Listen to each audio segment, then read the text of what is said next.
Hi everyone. Welcome to the COVID-19 Pandemic Implications for Employers webinar that I'm going to be putting on today on behalf of the Canadian Independent Music Association. I'm Laura Williams, for those of you that I haven't met. I'm showing you a picture of what I looked like prior to the you-know-what hitting the you-know-where. I'm joking. I mean, a little levity here because certainly we have all been so derailed by what's happening. And certainly, I just sharing personally, I have two businesses, I have employees, and even though I am a labor and employment lawyer and have been doing this for well over 2 decades now, I can tell you that we're seeing times that we've never seen before. And so, you know, from myself, from a business owner perspective, not even from a legal practitioner perspective, I'm also kind of bracing and trying to navigate my way through as we make tough decisions to kind of adjust to what's becoming a new normal, and also to the uncertainty that is, here, and we don't know how long it's going to exist. So really, what my intention for us today is for me to give you a sense, from my labor and employment law practitioner's hat, of what rules are in place that exist from a legal perspective, that you have to bear in mind as you're making the decisions you have to make and the adjustments you have to make, because I know that your particular sector has been hit very significantly, because a lot of the services that are provided are not considered essential, as different provinces have made essential services determinations over the past recent weeks. And this has rendered you not able to conduct business as you usually would. And we're also going to just focus on some of the latest developments and the rapidly moving updates and measures that are being implemented by our elected officials, and also how the laws have been amended to accommodate and deal with the reality that we're facing. So with respect to what we're going to cover in the time we have today, I'm going to be going through the following. So first of all, there certainly are health and safety implications related to the pandemic, and I'm going to walk you through what the obligations are from an employer perspective and from a workplace perspective generally. So it's not only all on the employer, I mean, it's on there. This is a multi-party obligation when it comes to health and safety.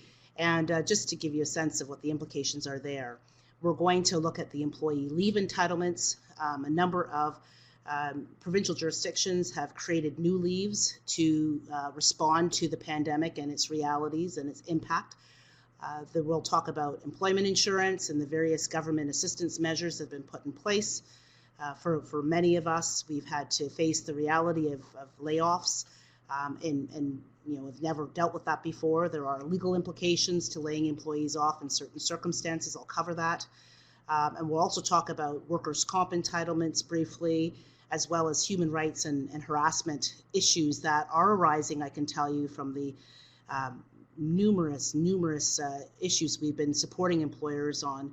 And I don't want you to gloss over the obligations and requirements in those areas as well. And then I'll round it off with just some key content that you should bear in mind when you're communicating with employees, as well as with, your contractors, as you make the decisions that you need to make during this time. I mean, really, for a lot of the risk mitigation measures that you can put in place as an organization, a lot of them are dependent on how you communicate in terms of whether or not there's buy-in and whether or not you get cooperation from those you need to deal with, just to kind of navigate the tough times. So we'll talk about that at the end. Thank you to those of you that sent in questions in advance. We received a few and we've received several others.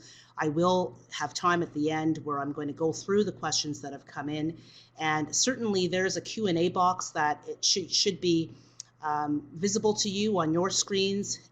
If there's any content that I cover through the live presentation now that strikes you and gives rise to additional questions, please feel free to populate this Q&A box, and I'll be sure to get to the questions before we end today. So first of all, let's get current with the stats and facts related to the pandemic.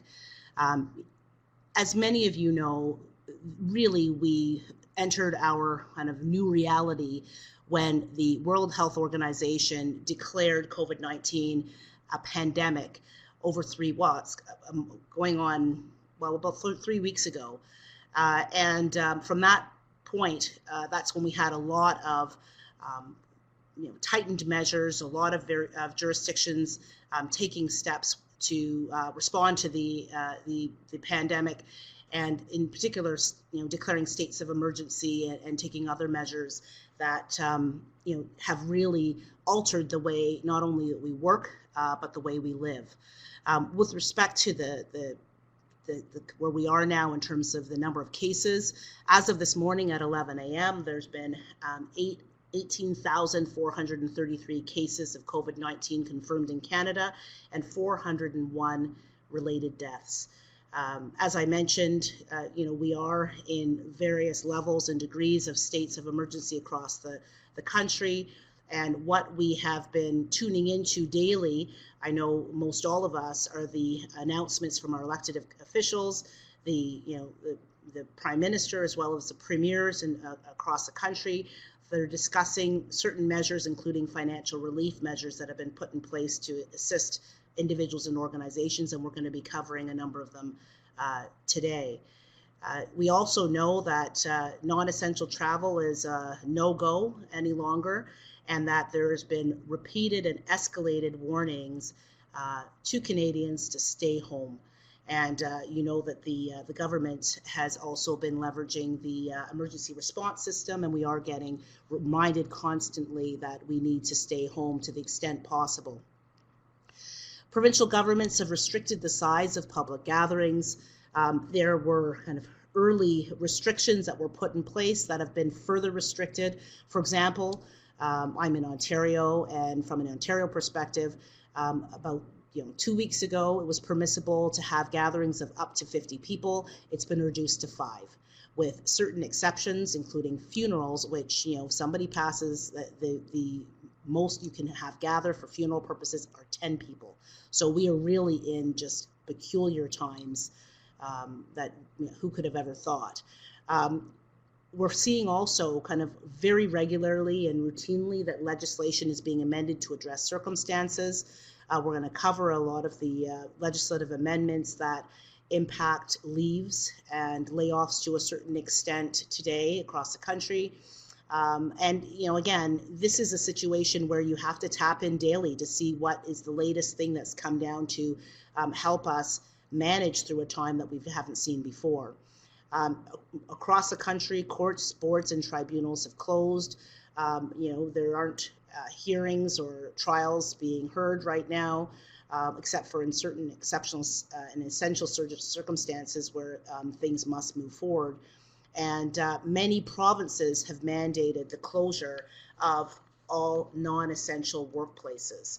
So I want to camp here for a moment, because this is where the industries have really differently experienced the impact of COVID-19 and the measures that have been put in place. Essential workplaces, or essential services, as is deemed in some of the provinces, it's not an essential service in the sense of healthcare or hospitals, or in the sense of, let's say, law enforcement. It really is a list that a number of the provincial jurisdictions have put together to determine which organizations can operate in their brick and mortar or their usual place of operations, and which cannot. So essentially, if you're deemed non-essential, and I know most of you in the music industry would be considered non-essential workplaces, with the exceptions of the members that are on the members that are part of the association that, let's say, provide professional services to a certain extent, and certain others. Most are non-essential, and that means you can't operate from a centralized workplace. You can still operate to the extent you can do so from home, but this raises a number of common issues for non-essential businesses, such as how do you convert certain roles to working from home, managing productivity from home, the reality that productivity is hampered by the fact that there's kids at home, and in most cases where families include kids or elderly parents. So it can be a very distracting work environment, and that's something what a lot of organizations are facing in terms of managing productivity. Downsizing and layoffs and leaves are, again, a common issue for both essential and non-essential workplaces. It really is impacting non-essential workplaces more in terms of the requirements to lay people off and downsizing. So I know a number of you are dealing with these really tough decisions at this time. And again, we talk about different measures that the government is implementing kind of on the daily.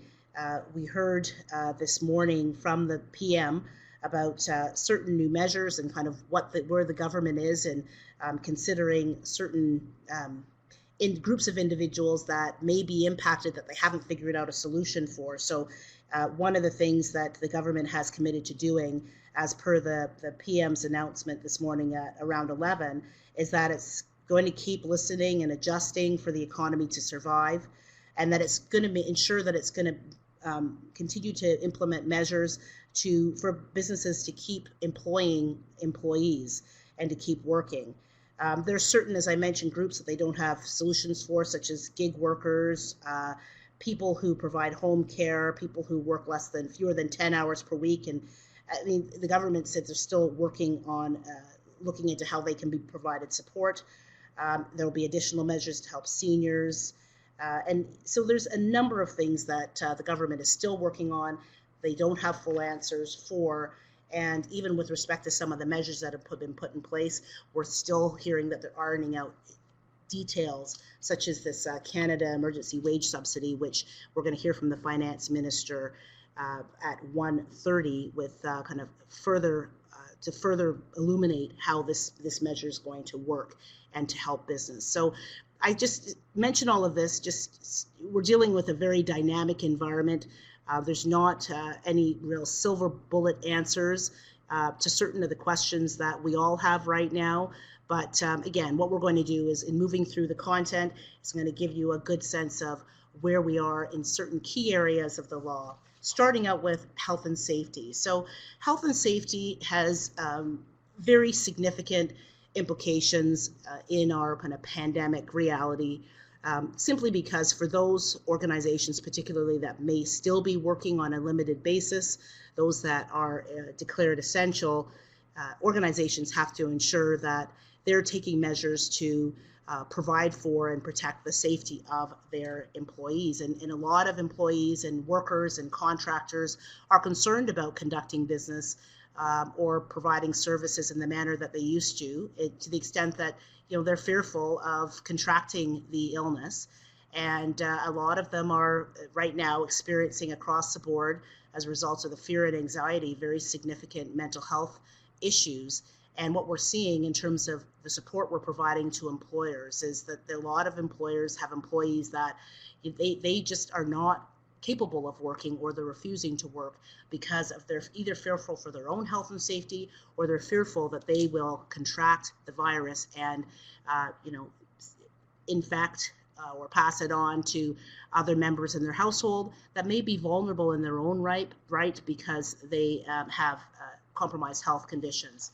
So when it comes to health and safety, generally what you need to know is that employers, organizations have a general duty under health and safety legislation across the country to take every precaution reasonable to ensure that they protect workers.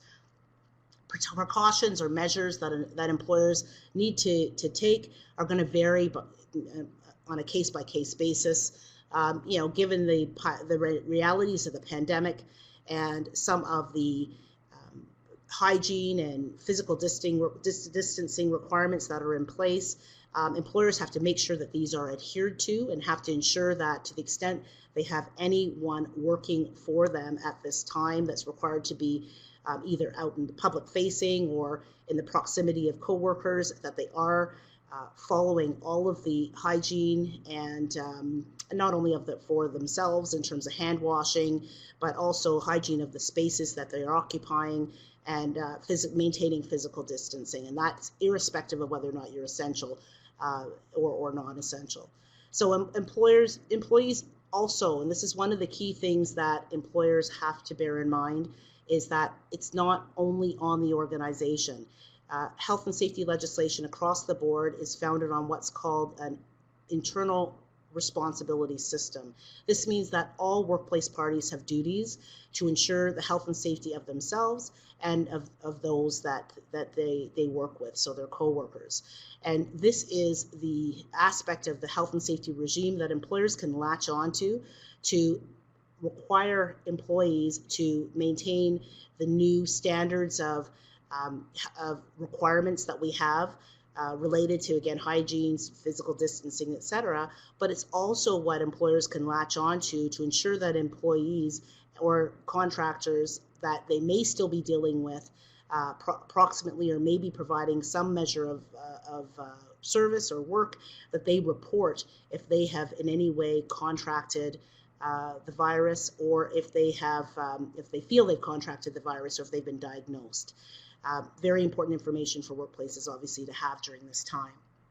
Now, I mentioned that there are a number of instances, increasingly so, where individuals may feel that working conditions are unsafe, and to the extent that they are refusing to work. If you're still operating a business where you're requiring employees to not work from home, but they are actually able to conduct work because they are your workplace is considered essential. And again, I recognize and acknowledge that that's relatively few in your industry. Workers in those contexts can stage a work refusal, and a work refusal is a very specific process under health and safety legislation where employees can refuse to work, and the employer is required to investigate the employee's refusal. Joint health and safety committee or health and safety representatives in the workplace have to take part in that process. It may escalate to Ministry of Labor or whatever government agency that administers health and safety legislation in your province. They may get involved if it can't be resolved. But ultimately, if it can't be resolved, then the employee does not have to work. If it is resolved, then the employee is expected to work. Now, what we're finding is even with these work refusals being staged in various environments related to COVID-19, that even if the work refusal is investigated and it's determined that the employer has taken all measures that it ought to in the circumstances, employees still, as a function of fear, may not wish to work because, again, their anxiety related to their own health and safety or the health and safety of others within their household is they just can't overcome that fear. And in that case, it could be that their refusal is protected under human rights legislation, and the workplace may have a duty to accommodate. So we'll talk about that in a few moments when we talk about human rights legislation, but I just want to put on your radar that to the extent that there are certain of you that are still operating and you're dealing with employees refusing to work, that there are requirements under health and safety legislation that need to be addressed, and if the worker persists in light of conclusion post-investigation of the work refusal circumstances, that everything is fine, but the worker is still persisting to not work, then you may have some human rights considerations. So just want to be clear there. Let's talk about leaves. So right across the country, this is an area where our lawmakers have instituted amendments to existing legislation to create new COVID-19 related leaves.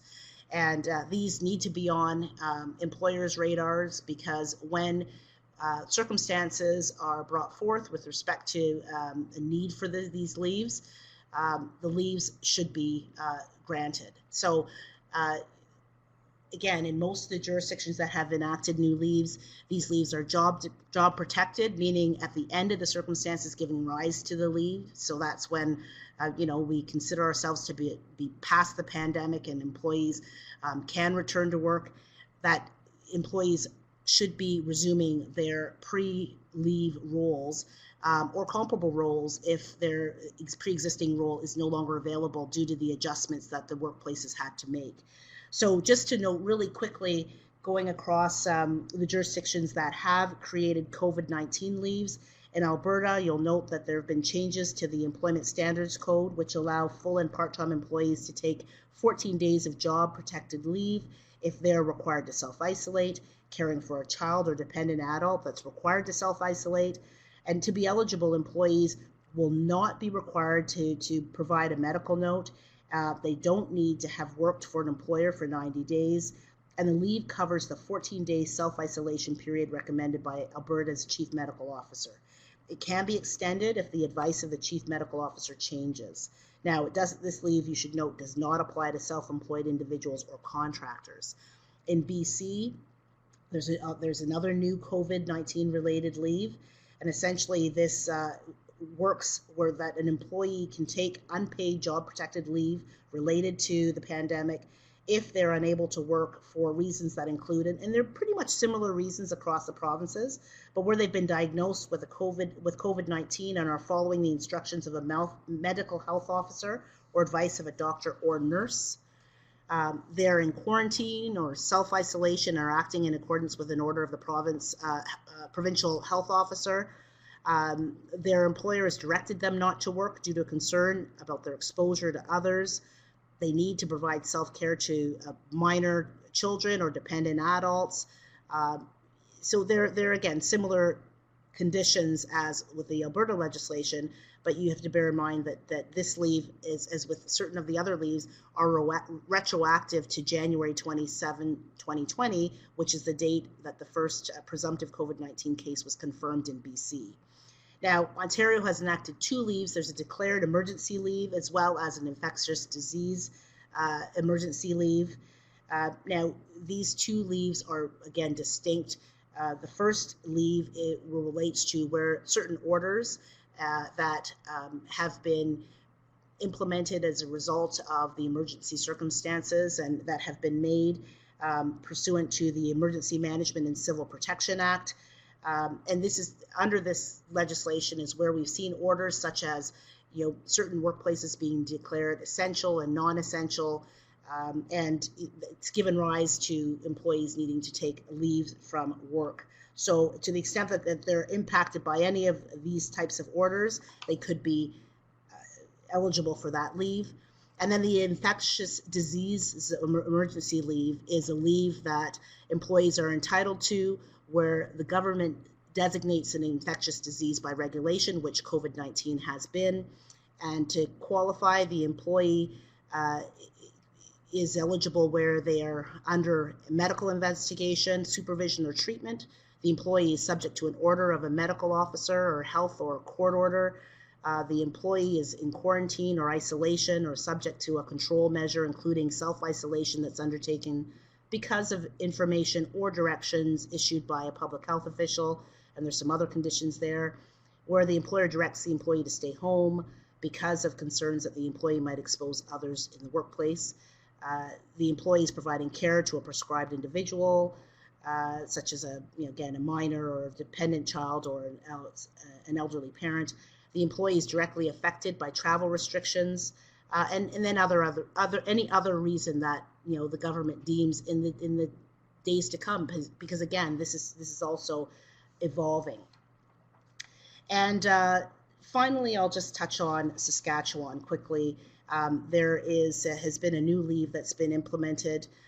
This is a public health emergency leave, and that is intended to assist in protecting employees' jobs when they have been directed to isolate as ordered by the employer, the government, their doctor, or the chief medical health officer of the province.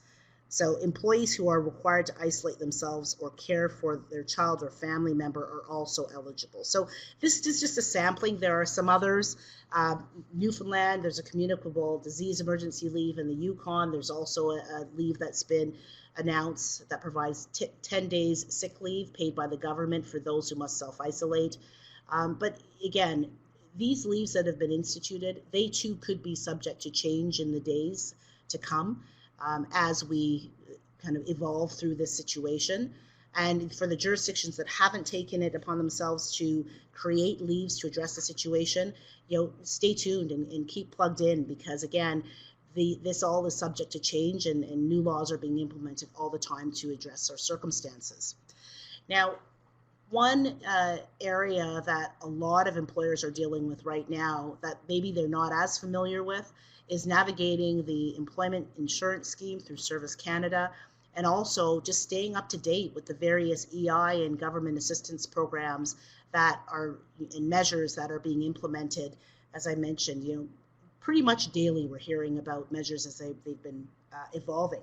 So just generally in terms of EI, I should note that EI entitlements work where benefits are paid up to 55% of an employee's insurable earnings, and that maxes out at approximately $573 per week, less applicable taxes, and it does vary across the country based on employment levels, or unemployment levels rather. There are different types of applicable benefits, so there's regular benefits, sickness benefits, and caregiver benefits. When employees are on leave, and I'll talk about completing the record of employment in a moment, and it relates to any type of sickness-related reason, then obviously you'd indicate sickness. Regular benefits really are only being adjudicated right now, these claims, where they're being filed for circumstances that gave rise to the interruption in earnings prior to March 15, simply because the Canada Emergency Response Benefit has kicked in, and that there are employees and individuals that have applied as of the beginning of this week. So that has now eclipsed the regular EI that employees would apply for post-March 15 claims. So I'll talk a little bit more about that. And then I mentioned there's also caregiver leave, which can be up to 15, 26, or 35 weeks. Now, I mentioned the Canada Emergency Response Benefit, so referred to as the CERB or the CERB. That is the benefit that has been put in place by the federal government. Originally, it was announced at $2,000 a month for 4 months. They have refined how the payments will be made to $500 per week for 16 weeks for workers who lose their income as a result of the COVID-19 pandemic. Now, the CERB is available to not only employees, but it's also available for any individual that is in an independent contractor relationship as well. The government is looking for ways to ensure that this benefit is applicable as broadly as possible, because it really was put in place given the number of EI claims that were filed with Service Canada I think it was from mid-March. Within 2 weeks, we were looking at 2 million claims, in the range of 2 million claims. The system was just so burdened. So this is any claim that is made by an employee or an individual for EI where there's been an interruption of earnings that's COVID-19 related, post-March 15, is automatically being processed as a claim for the Canada Emergency Response Benefit. And it's interesting, when the PM spoke on Monday, I think it was just around 11:30, at that stage, 240,000 people had already successfully applied for the CERB. And how they have opened up the application portal this week is that if for birthdays falling within the first third of the month, they could apply on Monday. That birthdays that fall within the second quarter of the year, you can look at it that way. So from April to June, they can apply on Tuesday. The third quarter of the year, they apply on Wednesday. Fourth, they apply on Thursday. And then for year-round birthdays, they can apply between Friday and Sunday. So that's how they've opened the portal. And again, the first few hours that this was available, they saw 240,000 applications. I don't have an up-to-date stat as to now, but it's going to be even higher than that, because again, for those that had already applied for EI, they don't even have to reapply for the CERB. Their claims are going to be automatically adjudicated for CERB entitlement.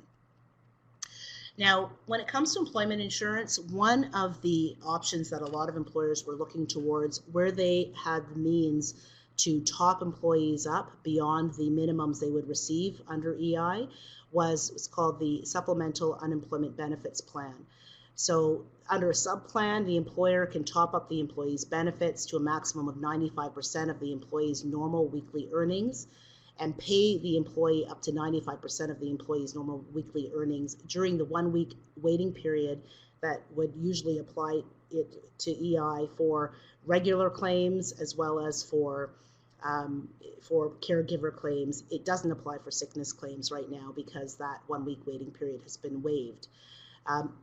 There are a number of requirements to qualify for a sub-plan top-up, and that the requirements include identifying a group or group of employees who will be covered, stating what the sub-plan is for and how much employees will receive, and that can be either as a percentage or a fixed amount, confirm how long the payments will last, and when the sub-plan application is filed, the registration date will be the date on which the sub-plan is submitted. So it's effective as of that date. How most employers were navigating this is they would submit the sub-plan application and just start making the top-up payments.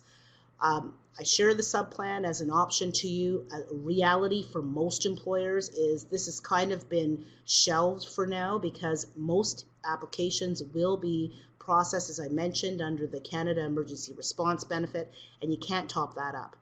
That is really, it's a very blunt tool that's being used because where employees are earning more or less, it's not an up to $500 per week, as I mentioned earlier when we discussed that benefit. It's $500 flat a week. But any top up, again, is not permitted when it comes to the CERB. So sub-plans, as I mentioned, it's an option. A lot of employers are not going down that road right now just because of this new benefit, the CERB, that's come into play. Now, work sharing is another option for employers. It's not a new program through Service Canada. It's an existing program. And essentially what it allows employers to do is for a group of employees, it has to be a minimum of 2, you can equally reduce their workload. And then what you can do is for the agreed upon amount that they've reduced their workload equally, EI can kick in to supplement, and then the employer pays the balance for the work performed on the reduced basis by the employees that are part of this work sharing agreement.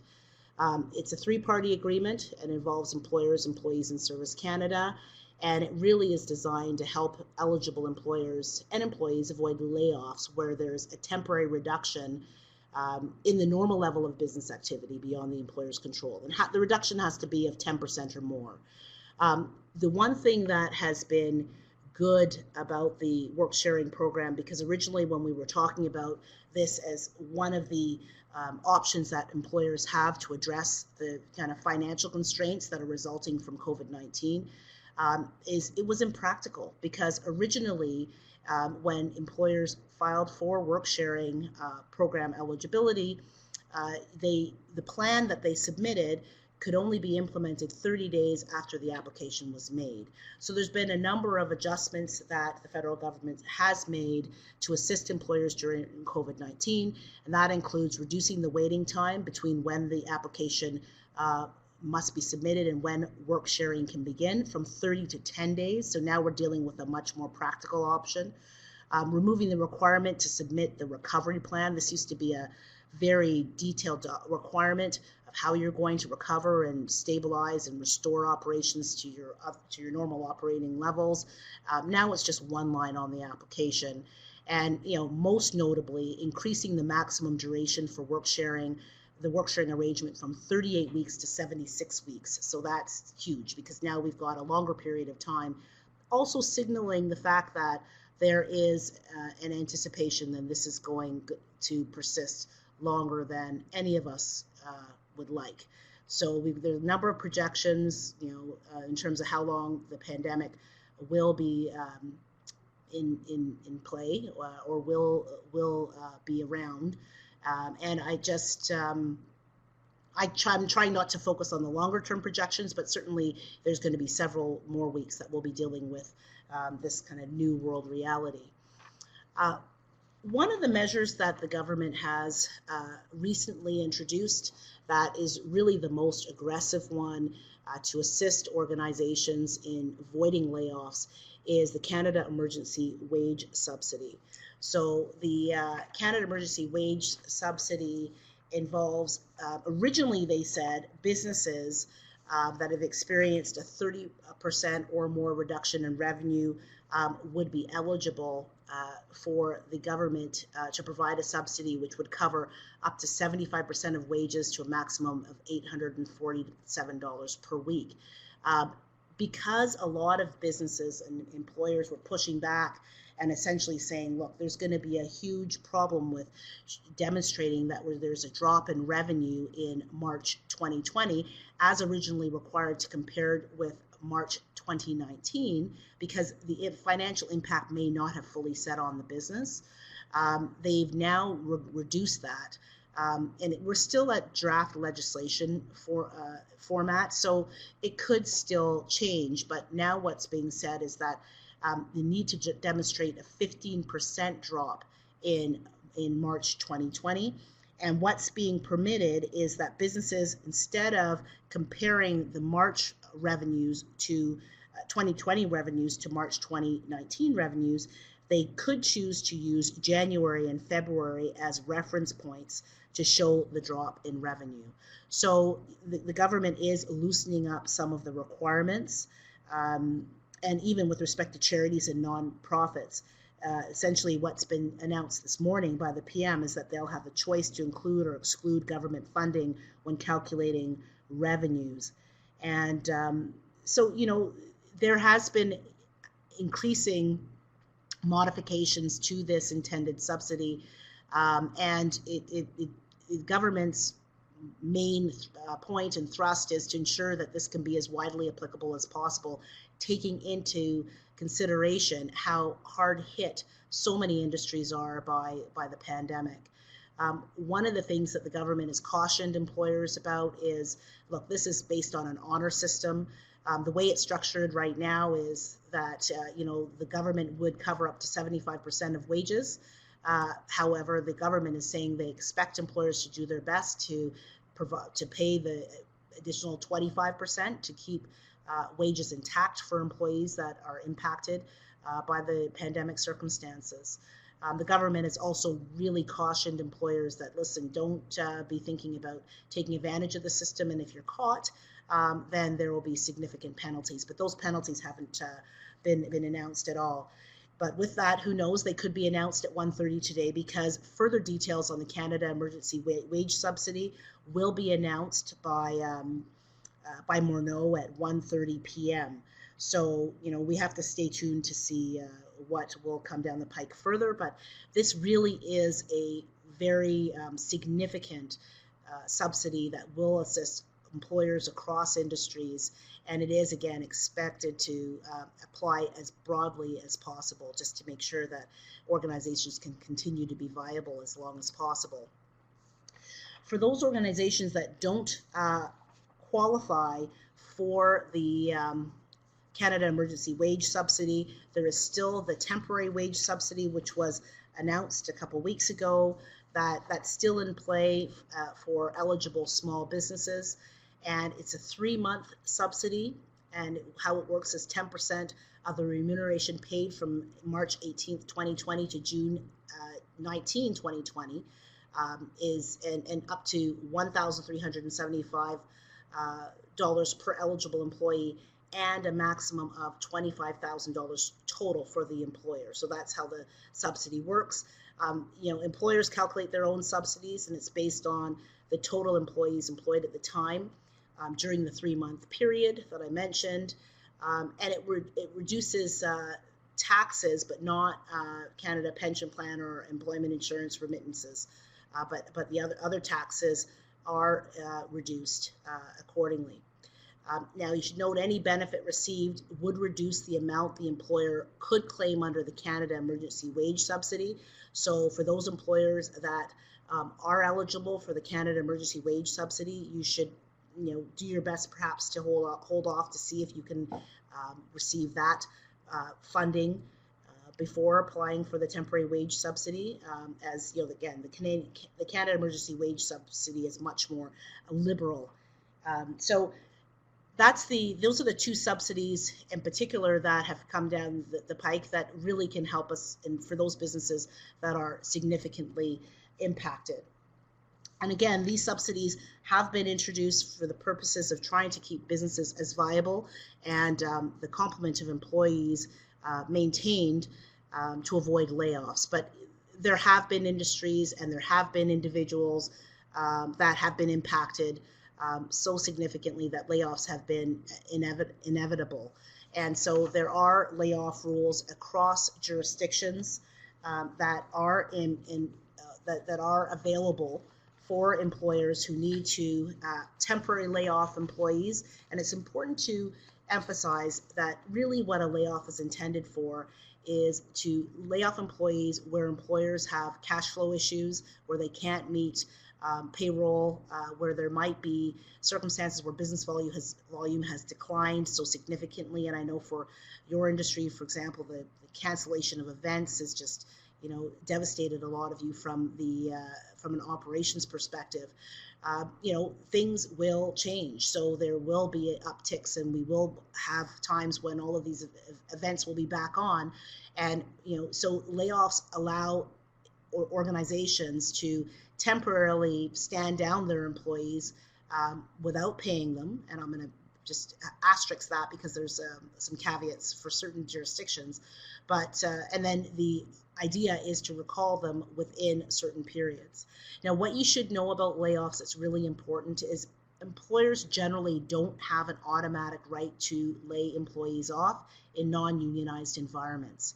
So generally, employers have to reserve the right to lay employees off through employment agreements that make it very clear that, should circumstances be necessary, employees will be laid off in accordance with the provisions of the applicable employment standards legislation.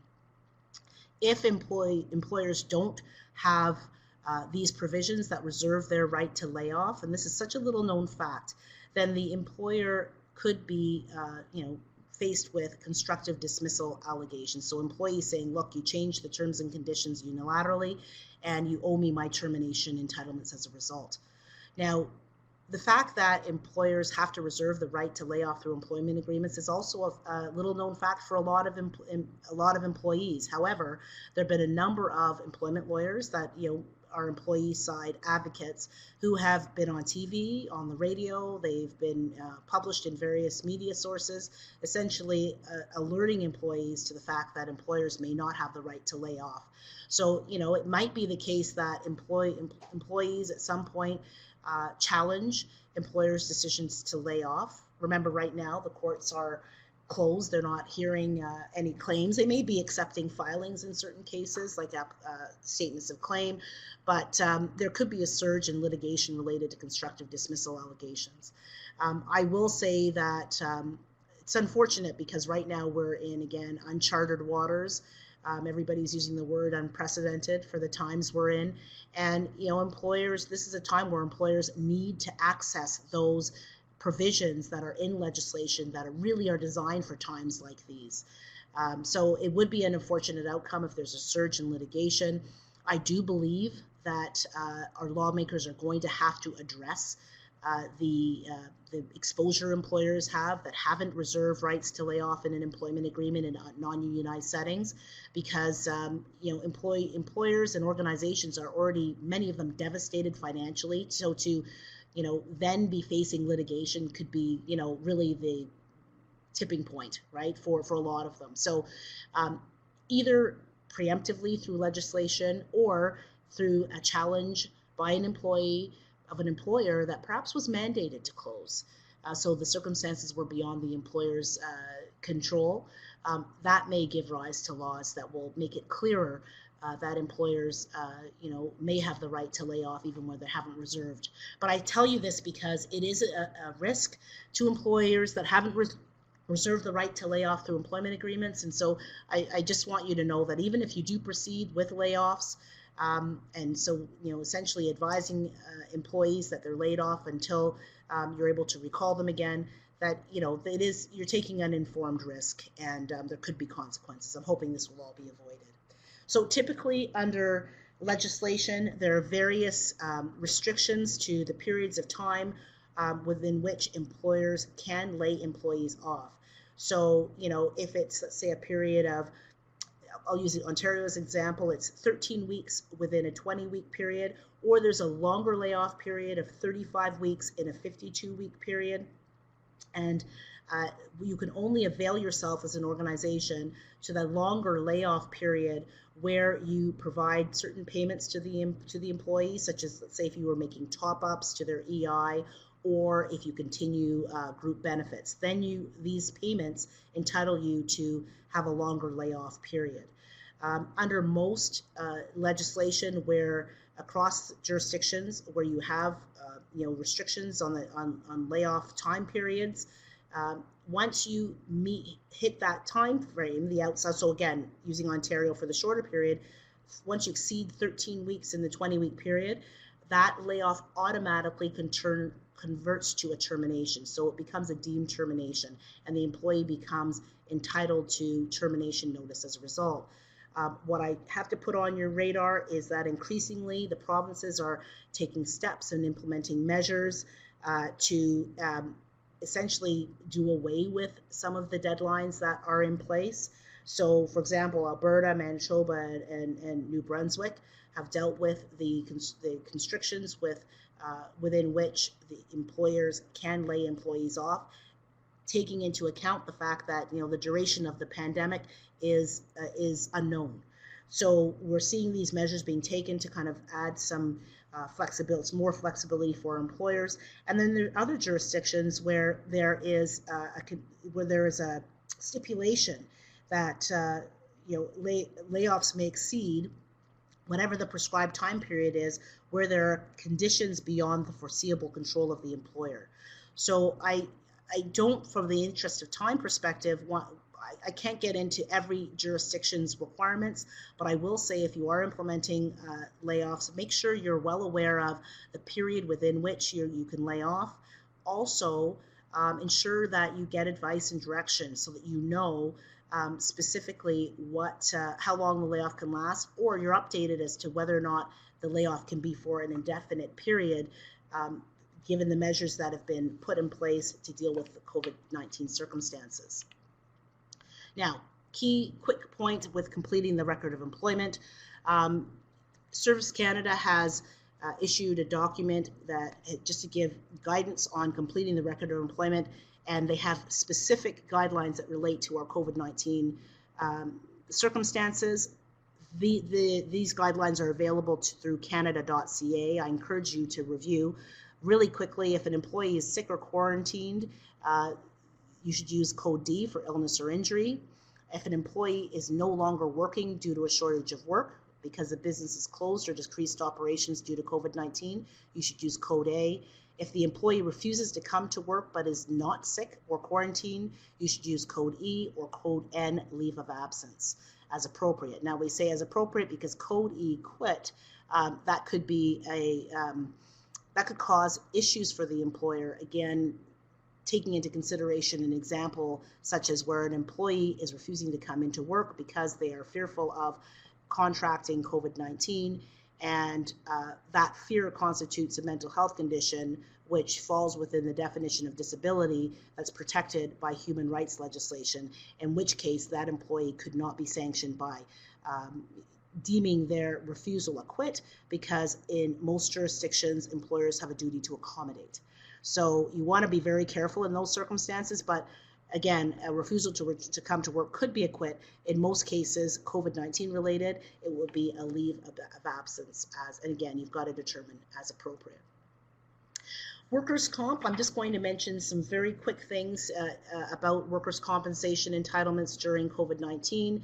So workers' comp obviously is still in play, as long as the employer's business is covered or you're required to provide workers' compensation to your employees on a compulsory basis. If there's an illness or injury that arises out of or in the course of employment. And again, they're covered if they arise as a result of an accident that occurs while the employee is performing the duties of his or her job.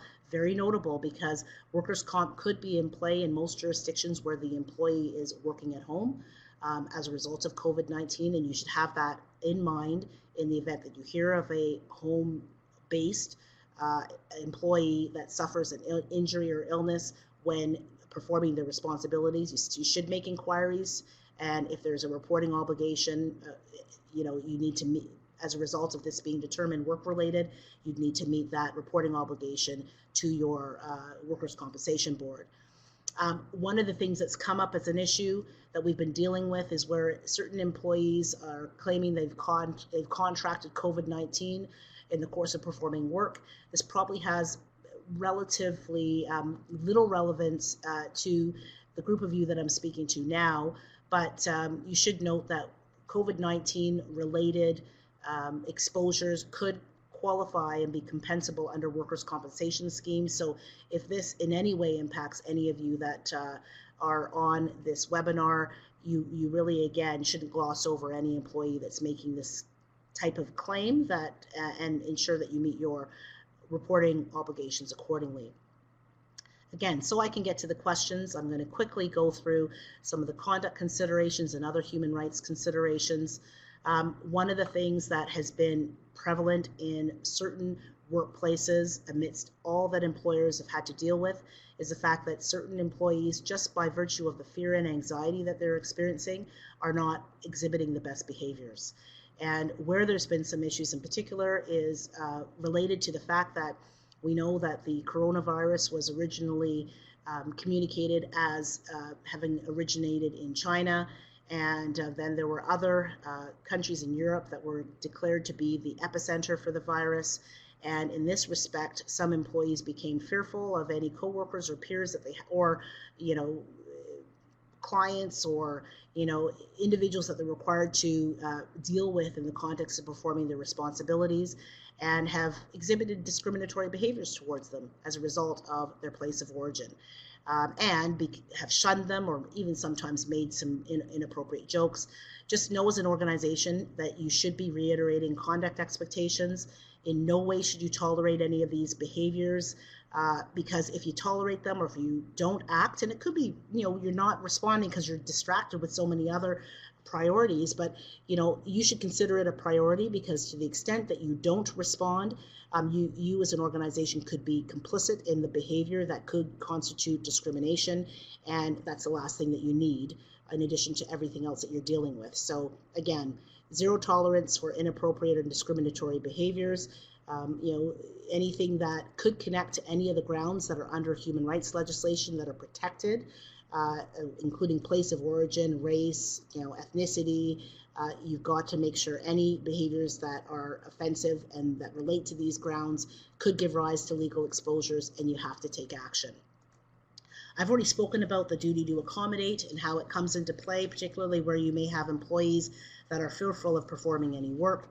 Just know that, when it comes to dealing with mental health, there are some very specific requirements that employers have to meet the duty to accommodate. And so you want to make sure that you get guided through to make sure that you ask the appropriate questions and you get the information to determine whether or not the employee's limitations that they're claiming to have can be accommodated, or if they can't, to the point of undue hardship, then what options are available to you. And finally, and you can hear I'm kind of speed talking now because I want to get through everything because I want to get to the questions. I want to make some comments on communicating during these times. Because we're in probably the most uncertainty we've ever faced for most of us in our lifetimes, and because of how this plays out when you're a leader and you have to make decisions, a lot of us get kind of caught up or paralyzed in terms of knowing the actions we can take and taking the actions we should take to ensure that those that need to hear from us during this time are informed with respect to the measures that we're putting in place. It's really critical to keep the communication flowing. Communication that relates to the expectations that may be on employees with respect to how they perform work to the extent they are, but even how they perform work at home. You know, the expectations with respect to their productivity. It's hard when you haven't had employees working from home. It's hard to convert your management of these employees to ensure that they're productively getting through. I mean, there's a lot of great strategies, such as focusing on activities or tasks and objectives rather than getting them to account for every moment. And you also have to take into account that those that are working from home, as I mentioned before, they're not working undistracted in many cases. They've got their kids home because they can't be in school. The kids have to be taking online courses right now, and there's a lot of distractions. So you really want to think about how you're going to manage. But the key thing is, a lot of individuals, when they are working remotely, what's becoming problematic is that they feel very disconnected and disengaged. And so you want to ensure that you are staying connected. You're constantly providing the assurance that you're doing the best you can. You're providing the assurance that you're taking every measure possible to be fit, and you're doing so in a fair manner. But just making sure that you don't disconnect during this time is really critical. If you've got to communicate any measures that relate to kind of loss of jobs, etc., you want to do so in a manner that ensures that this is right across the board, and that you're doing it in a way that is impartial, that you've got a formula to it. Again, that we're doing our best, because this is a circumstance where you can really leverage the theme of we're all in this together. And so things where employees could have concerns or could raise issues, such as layoffs, where an employer might not have a reserved right. If an employer communicates that they're really doing the best, here are the measures that they're putting in place, and it may require layoffs, perhaps employees may be less inclined to challenge and may just given the right communication strategy, may buy in and try to work with the employer, just so that everybody can get to a stage where we're seeing brighter days and operations normalize. So essentially what I want to turn to now, and I'm sorry that we're somewhat short on time, but I'm not going to bail on you. For those of you that can hang out for a little longer, I am going to go through the questions that we've received. I've been intentional to try to address a number of them through the content, so that has reduced the number that we may need to go through. If there are some questions that you have that you want to send in through the Q&A box, please feel free to do so. But again, I'm not going to end abruptly in the few minutes that we have left. I am going to stay on and answer questions for those of you that feel that you still have questions that have not been addressed by the content. So there's some questions relating to whether or not it appears that the Canada Emergency Response Benefit will be made available to full-time musicians. This question kind of got cut off, but I read it on my screen earlier, and I think the question extended to whether or not, if you're not an employee, but let's say you're self-employed, and it's been made clear that the CERB will apply to self-employed individuals. So that's something that shouldn't inhibit you from applying. And what I would say to most people that are in a position of having to apply, or if employees are asking questions about whether or not they're eligible, I think people should apply. Again, the conditions and the eligibility criteria, they're changing on the daily. So people should definitely apply and just see how the application is adjudicated, how the claim is adjudicated. There's a question, can we ask staff to reduce their hours or wages during the COVID-19 crisis? You certainly can. What you should bear in mind is that in a non-unionized environment, if you're reducing wages, particularly if it's significant, or you're reducing hours, that could give rise to constructive dismissal challenges, essentially with the employee saying that the employer has unilaterally changed the terms and conditions of employment, and that gives rise to a termination, and the employee will say, look, pay me out my termination entitlements. Again, in my experience, particularly given the times, it's all going to come down to how you message the reasons, and you also, make it very clear that this is intended to be temporary measures, and the best we can kind of normalize our operations, and when there's an uptick in our business volume, we plan on restoring, but we all need to work together. So short answer, there are legal implications. If you need to, because you don't really have much choice, then certainly you've got to be very intentional and planful and transparent when it comes to communicating. Also, with respect to that question, with respect to reducing pay, think about the various financial assistance measures that are available. Work sharing might be a good option there. If you've got to reduce by a certain amount, if you can do it equally across the board, that may apply. As well, some of the subsidies might help to alleviate the need to institute reductions. So keep those on radar.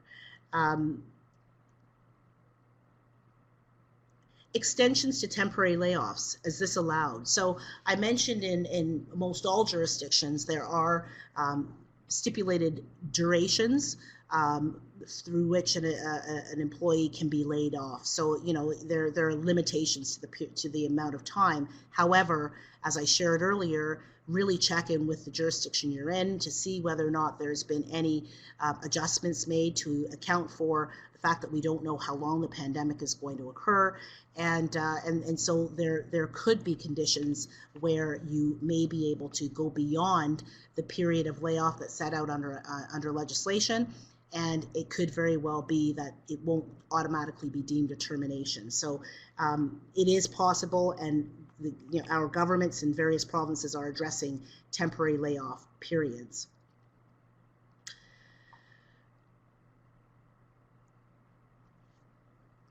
So there's a question about, is there government support for keeping independent contractor staff on board with kind of reduced conditions? So kind of maybe reducing the scope of services.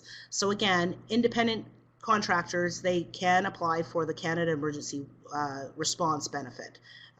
In certain circumstances, they will be eligible. When it comes to a true independent contractor, there's a distinction between an independent contractor and an employee, obviously, when you need to make reductions or alter the contract. Remember, independent contractors, in the true nature of what they are independent, which means that they have terms and conditions that should be set out under a services agreement of some description, and essentially most independent contractors will want to continue to work. So what would have to happen in this circumstance is negotiating new terms with the independent contractor, and it's not like the constructive dismissal exposure is there, because constructive dismissal doesn't happen with a true independent contractor. Now, beware that your independent contractor, depending on how you engage them, could truly be an employee or could be a dependent contractor that has similar rights of an employee, because this individual provides services in a manner that makes them economically dependent on their relationship with you as an organization. So if that's the case, and they're truly not independent or at arm's length, because of how much service they provide to your organization, you could have consequences similar to what I just described for employees, where an employer reduces either their wages or the hours of work that they're working. Looking here for a couple other questions. So there's a question, what happens if we already had issues with an employee prior, and this situation has just fast-tracked the layoff scenario? So I interpret this question to be, look, I've had a challenging employee, and can we still deal with the challenges we've had with this employee and take steps with respect to the relationship as we intended? You certainly can. And I will say a lot of employers are, truly leveraging the circumstances to kind of right size or ensure that they address issues that they have had with certain individuals. Now, one thing you got to bear in mind is that in this question, the term layoff was used, and oftentimes a lot of organizations confuse layoff or use layoff and kind of terminations of employment interchangeably. You should note that, a layoff is a temporary measure that's taken by an employer where there's been a shortage of work, but it's anticipated that there will be, an uptick in work so as to allow that employee to be recalled. This sounds like you're intending to end the employment relationship with this individual, so that really sounds like there was going to be a termination, and there's nothing that bars you from taking that step during these circumstances. There's a question about, and I'm going to profess I don't have the answer neatly to this one, and this is something that you're probably going to need to get some clarification on. What's being done to support artists who may be getting SOCAN payments or funding relief sorry, just 1 minute, this question just cut off, or have pivoted so that they have other kind of streams, revenue streams, how would that impact their eligibility for benefits? And I'm not sure of the tax treatment of royalties that you would receive in the normal course. Essentially, the new benefits that are in place to help individuals where there's been a shortage of work and a loss of work. So it's really going to be more of a tax experts guidance that would get you through whether or not SOCAN payments or relief funding would make you ineligible for the Canada Emergency Response Benefit in particular, which I'm sure this is what the question's aimed at. So get that opinion. I don't know, again, like I said, for this one, because of the tax implications, I'm not sure. I still say err by applying for the CERB. If what you normally do by day is now eliminated or so drastically reduced that essentially you're not operating at any level, and you have none of the income you would get from your normal source available, then I would strongly recommend that you apply and see where it nets out. With respect to other questions, this was given by way of a scenario. So a contract worker in the music sector had a contract for March and April. On March 13, due to the pandemic, this contract was canceled, but the employer agreed to pay the amount due on the contract. The contractor cannot pursue other work now or for an unknown period of time, as he must be the caregiver for children who are no longer in school. Can this contract worker claim the CERB, or the Canada Emergency Response Benefit? Yes, the contractor can. Now, interestingly, though, because of the date which being March 13th, it's possible that that Service Canada could process the employee's interruption in wages under the regular employment insurance benefit scheme, as opposed to as a claim for the Canada Emergency Response Benefit, which applies to interruptions in earnings that arise from March 15th onward.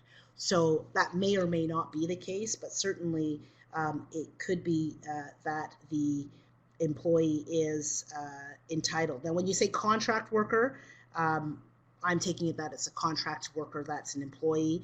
If it's a contract worker that's an independent contractor, then again, that individual would not likely be entitled to employment insurance in any event. And so the Canada Emergency Response Benefit should be applied for.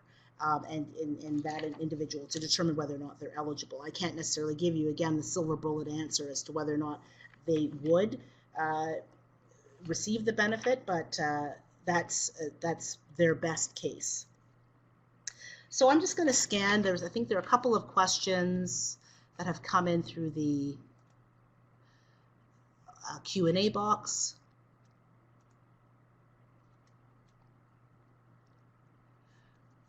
There's a very specific question, which if you hang out for just after we formally conclude the webinar, because I don't think it's broadly applicable, I will send you a response to that. Question, can you ask salaried contracted employees to reduce their hours and salary? Again, you can, and in this context, employers are. However, again, you may encounter constructive dismissal exposures. What I didn't say earlier is that some employers have contracts that essentially contemplate circumstances where the employer may need to alter their hours of work, maybe even wages, etc. And it specifically says that any such alterations, adjustments, or modifications will not constitute constructive dismissal. If you have a clause such as that in an employment agreement, you have much more latitude than if you don't. A lot of employers, most employers don't have such a clause, but again, if you want to make these types of changes, then you are susceptible or vulnerable to an employee challenging and saying that they've been constructively dismissed. But practically, you might need to do so, and to the extent you do need to do so, really, really be thoughtful about how you're going to communicate, how it's going to be implemented, and the measures and steps you're going to take to restore things to normal, quote unquote, because I think we'll have a new normal, as best you can and as soon as you can.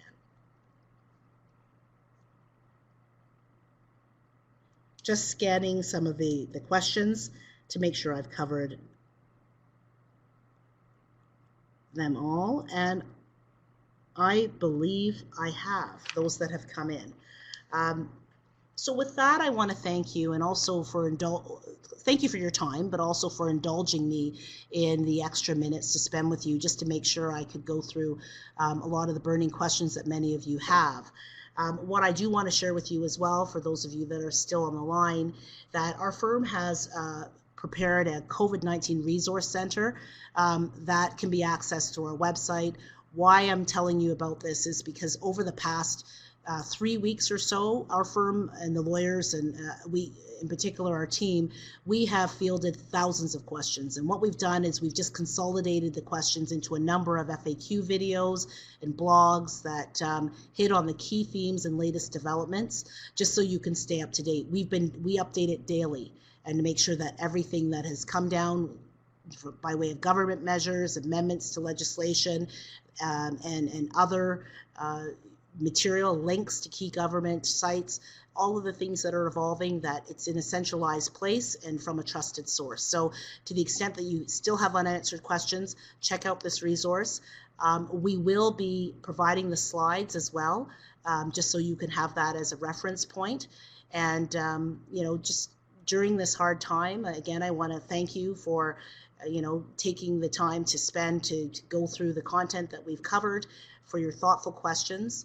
And I'm just wishing all of you that you and yours will remain healthy and safe. All the best.